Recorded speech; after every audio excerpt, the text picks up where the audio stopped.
Brazil ఇప్పుడు అక్కడ నివసిస్తున్నటువంటి వారికి అంటే విదేశీయులకి ఒక బంపర్ ఆఫర్ అయితే ప్రకటించింది. బ్రెజిల్ కూడా ఇంచుమించు అమెరికా మాదిరిగానే ఉంటుంది. అమెరికాకి చాలా దగ్గరగా ఉంటుంది. బ్రెజిల్, మెక్సికో, కెనడా ఇవన్నీ అమెరికాకి దగ్గరగానే ఉంటాయి. అయితే బ్రెజిల్ పోర్చుగీస్ సంస్కృతి అన్నమాట.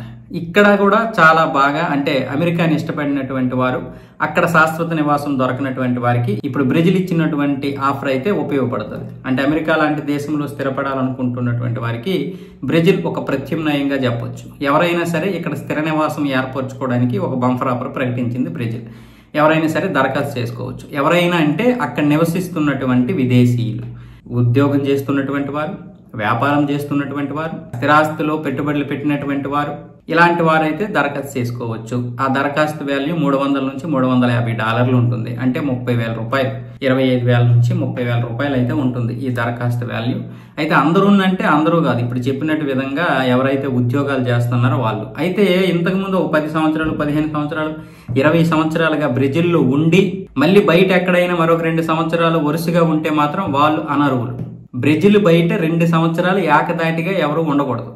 అటువంటి వారికైతే ఇందులో ఎటువంటి ఇదే లేదు, ప్రవేశం లేదు.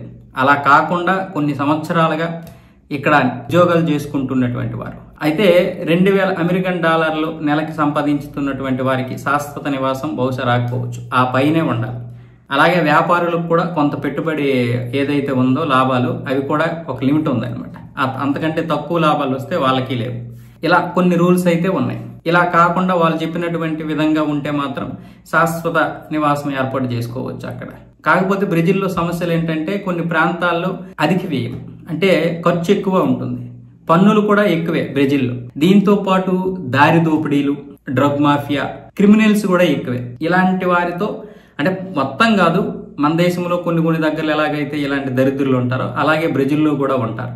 కాకపోతే మన దేశం కంటే ఇలాంటి వాటిని తట్టుకోవడం కష్టం మనం.